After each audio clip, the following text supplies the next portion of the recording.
Kristo w'i Nazareti, abakurikiye ibyahishuwe Media TV, Imana y'amahoro ibagirire neza. Ngiye tugiye kuganira ku magambo y'Imana. Amazina yanjye nitwa Bizumuremyi Anatole, nkaba ndi umugenzi najye ugana mu gihugu cyo mu ijuru, nkakunda Imana n'abantu bayo. Rero mbere na mbere tubanze twiragize Imana muri aka kanya. Data wa twese uri mu ijuru, mu izina rya Yesu Kristo w'i Nazareti rifite ubutwari n'ubushobozi, izina ry'Imana ya Aburahamu na Isaka na Yakobo, izina ry'Imana yo mu gihugu cyo mu ijuru, iyeri gakiranuka mu bintu byose, se w'umwami Imana nyaguhora ku ngoma Uwiteka. Igitondo nk'iki ngiki duciye bugufi imbere yawe kugira ngo icyubahiro cyawe gishyirwe hejuru. Turakwinginze ngo twese abagukurikiye n'abari imbere yawe utwejesha amaraso n'amazi byo mu rubavu rw'umwana w'intama w'Imana watubambiye ku musaraba Golgotha. Akanya nk'aka ngaka ijambo ryawe ryo rirasengeye, ahubwo twe twiteretse mu bise by'amaraso by'umwana w'intama w'Imana, twishyize mu biganza by'Imana, ko mu biganza by'Imana saho gupfira ahubwo naho gukirira, harimo imbaraga, harimo ubugingo, harimo imitima iboneye kandi itunganye Uwiteka, harimo icyubahiro n'ubukire. Nta kintu na kimwe twaburira mu maboko y'Uwiteka. Ngaho rero ganza utegeke, tugiye kuvuga ibyawe, Mwuka Wera bane natwe, imbaraga z'Imana zibane natwe, ijuru ribane natwe, umuro w'Uwiteka ugutira iteraniro ribanye nawe Uwiteka we, utwika imyuka mibi yose, dukubitiye kure ibitavuga Imana, dusenya ibihome bya Satani mu izina rya Yesu Kristo w'i Nazareti. Tumanitse ibendera ry'Uwiteka mu gihugu cyo mu ijuru, tumanuye ibendera rya Satani, twanze imigambi ye mu izina rya Yesu Kristo w'i Nazareti. Ahubwo turasenze kugira ngo ubwami bwo mu ijuru bwururikire ubugingo bwacu n'ubuzima bwacu ndetse n'ibyacu n'abacu. Ntudusige, ntuduhana, ahubwo tugirire neza, tumurikishize mu maso hawe, turebane ijisho ry'imbabazi, kugirirwa neza nawe bitwomeho. Igitondo nk'iki ngiki uhabwe icyubahiro, twebwe duha umugisha, ni mu izina rya Yesu Kristo w'i Nazareti duseze twizeye, amen. Mana y'amahoro ibagirire neza, mwebwe mukurikiye, kandi Imana y'amahoro ibaha umugisha, haze kwifuza ku mitima yanyu. Tudatinze rero tugiye kuganira ku ijambo ritoya ritari rinini. Tugiye kuganira mu butumwa bwiza bwa Yesu Kristo uko bwanditswe na Matayo ibice 5 umurongo wa 8. Dusube mu izina rya Yesu Kristo w'i Nazareti. Haravuze ngo hahirwa ab'imitima iboneye kuko aribo bazabona Imana. Dusubiremo ubutumwa bwiza bwa Yesu Kristo uko bwanditswe na Matayo ibice 5 umurongo wa 8. Haravuze ngo hahirwa ab'imitima iboneye kuko aribo bazabona Imana. Yesu nashimwe. Imitima iboneye ni imitima itunganye, ni imitima itanduye, ni imitima itarimo ikibi. Biroroshye cyane yuko ngewe njya mu cyumba cy'umutima wanjye mu masegonda makeya ngasaka ibidatunganye biwurimo, hanyuma nkongera kuwugarura nk'ugaragaza ibyari biwurimo. Yesu nashimwe. Nasomye Bibiliya irambwira ngo uwicisha bugufi akubaha Uwiteka. Hari ibintu birimo kandi by'ibisubizo kandi dukeneye. Iravuga ngo ni icyubahiro, iravuga ngo ni ubukire, iravuga ngo none w'ikigeretse kuri icyo ngicyo ngo ni ubugingo. Mwene data wowe unyumva, wowe ukurikiye, mu bihe nk'ibi ngibi bitoroshye, ni ibihe byiza byo kugira ngo twebwe tutegerana, ariko ni ibihe byiza byo kugira ngo twegerane n'Imana, dutunge imitima iboneye kandi itunganye. Iyo usomye neza usanga imitima ari ishingiro ryo kubaho k'umuntu, harimo n'ibitekerezo, harimo n'amarangamutima, harimo n'ubuzima. Kugira umutima utunganye, kugira umutima uboneye mu isi y'umwuka ni ubukire, ni ubugingo. Noneho mu bigaragara, mu bifatika, gutunga umutima uboneye cyangwa utunganye cyangwa utarimo ikibi, mu isi y'ibifatika y'ibigaragara n'amaso, harimo kurya, harimo kubaho, mbese harimo aho kuba, harimo naho n'ibyo kurya. Ubwo nibwo buzima bwa buri munsi tubaho muri iyi si y'ibigaragara. Kwiga kugira ngo ibyo byose ariko ufite umutima uboneye.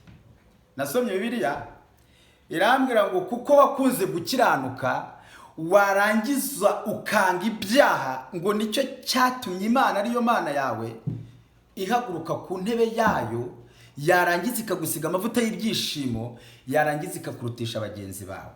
Kugira umutima uboneye utunganye bijya binyeganyeza intebe y'Imana, bijya bikora ku mutima w'Imana, Imana igahaguruka ku ntebe yayo ikavuga ngo kubera unkoze ku mutima, kuko ufite yaravuze ngo mbonye umuntu ufite umutima umeze nk'uko nshaka agiye Uwiteka. Yesu nashimwe bene data.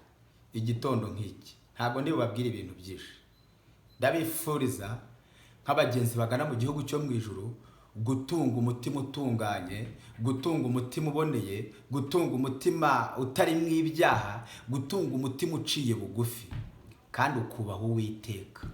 Yesu nashimwe, Yesu nashimwe bene data. Igitondo nk'iki ngiki wisuzume, hanyuma nanjye nisuzume. Uyu munsi wa none nta misanzu yo muri korari, nta dirija na dirijate baguhamagaye, nta kudiyakona guhari, nta. Ndibaza neza ko uyu munsi ari wo munsi wo kureba ese mu byo nagiye nkora mu minsi yatambutse byari mu mutima utunganye, naririmbye mfite umutima utunganye, ese nabwirije navuze ubutumwa bwa Yesu Kristo mfite umutima utunganye. Birakwiye pe. Ijambo ryavuze ngo hahirwa ab'imitima iboneye kuko aribo bazabona Imana. Babwiza ukuri n'ababeshye, nta muntu uzabona Imana adafite umutima utunganye. Ibyo ngibyo sinze kubibeshya, tuvugisha ukuri ko ijambo rimeze, kandi nacyo gihe pe ni nabyo byiza. Nta muntu n'umwe uzabona Imana cyangwa uzakandagira muri iki gihugu cyo mu ijuru adafite umutima utunganye. Byese rivuze rero ngo umutima w'amashyari, umutima w'inzangano, umutima w'ubwibone, umutima w'amoko, umutima w'amarari, umutima w'ubwicanyi bwo mu mutima, umutima wirata, umutima wuzuye ubusambo n'ubuyuku, umutima uregana, umutima usebya abandi, umutima w'amagambo, umutima wuzuye akarimi k'amagambo, usenya. Uwo mutima ntabwo ushobora kuzabona Imana. Dusengere mwene data, ufite umutima uboneye, umutima wawe uratunganye, mu rugo mu bana umutima uratunganye, mu nshuti zawe ufite umutima utunganye, mu byo ukora, aho ucururiza, aho ukorera akazi, aho utemberera, abo mu bintu ukora, umutima wawe uratunganye. Yesu aje, ijuru rikingutse, itorero rigahamagara, umutima wawe uriteguye, uri tayari ku buryo wazamuka, kuko yaravuze ngo ibyo ngibyo mwe mubwira ngo nzaza mbatunguye nk'uko umujura atungura nyir'urugo, ngo nzaza ntunguranye nk'umujura. Uramutse uzi ko umujura ari bukwibe, waba amaso, ukanitabaza n'inzego zibishinzwe, ukitabaza inshuti, ukitabaza abavandimwe, uti hari uri buntere. Ariko Yesu ngo azagaruka aje adutunguye nk'uko umujura atungura nyir'urugo yarangiza akamwiba. Uri tayari ubu none ha Yesu ahamagaye, wazamuka, umutima wawe uraboneye ko ijambo ritubwiye ngo hahirwa abafite imitima iboneye kuko aribo bazabona Imana. Yesu nashimwe. Umuririmbyi wa 16 yararirimbye yuzuye umwuka wera mu ndirimbo zo gushimisha Imana, aravuga ngo aba Yesu bishimira izina rye ryiza, ngo iryo zina ribamara ikintu bita imibabaro, ryarangiza rikabatinyura. Aravuga ngo umutima ukomeretse, iryo zina ngo umutima ukomeretse niryo rigukiza, ngo ushonjerera uhaza, ngo riruhura urushye, ngo niryo ngabo yanjye nziza ihora inkingira, ngo n'urutare nubakaho n'inzu yanjye itagwa. Yesu nashimwe. Dukeneye gutunga imitima iboneye kugira ngo tubashe, kugira ngo twomorwe n'imbabazi za Yesu. Dusenge. Data wa twese uri mu ijuru, mu izina rya Yesu Kristo w'i Nazareti rifite ubutware n'ubushobozi, Imana nyamana, Imana y'ibihe n'ibihe, Imana y'amateka n'amategeko, ivuga bikabategeka bigakomera, rubasha rushobora ndetse rurangiza rwa burundu. Giti cy'inganza mu nimbisambi itarungu gishyi cyo kwa Dawidi, intare yo mu muryango wa Yuda. Imana idatangirwa, imisozi ntiyagutangira, amashanyarazi ntiyagutangira. Imana idakumirwa, idasakwa, ahubwo Imana isaka, iyirebera hose.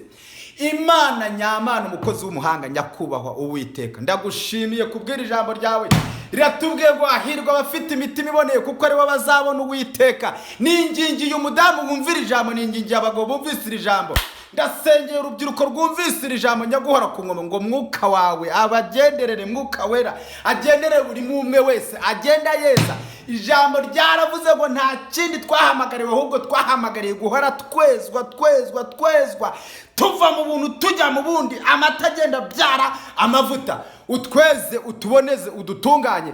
Buri wese utsinzwe n'iri jambo rikaba rimukoze ku mutima, akaba aciye bugufi imbere yawe, ndamusengeye cyane kugira ngo amaraso n'amazi ibyo mu rubavu rw'umwana w'intama w'Imana, we wadupfiriye ku musaraba, aya mazina warayapfiriye Kristo, ndabingingiye cyane kugira ngo ubejeshe amaraso yawe, kandi ubejeshe amaraso yawe baraba bejejwe rwose. Hanyuma ibyababuza ubugingo bikababuza inzira, bikababuza urugendo, bikababuza gukomeza, ibyatuma bapfapfana bakandagazwa, ibyabakoze isoni, ibyabatesha agaciro, ibyatuma izina ryawe ritukwa, inzandiko umunezi yabaregeshaga, ndabasengeye cyane ibyo Sekibi yacukuye kugira ngo babigwemo, ndabasengeye wawe Uwiteka we, kugira ngo ibyo byose bikurweho n'amaraso n'amazi byo mu rubavu rw'umwana w'intama w'Imana. Canga yicisha amaraso ya Kristo, canga yicisha imigambi mibi ya Satani, imigambi y'incakura ku bugingo bwabo n'ubuzima bwabo ndetse n'ibyabo n'ababo.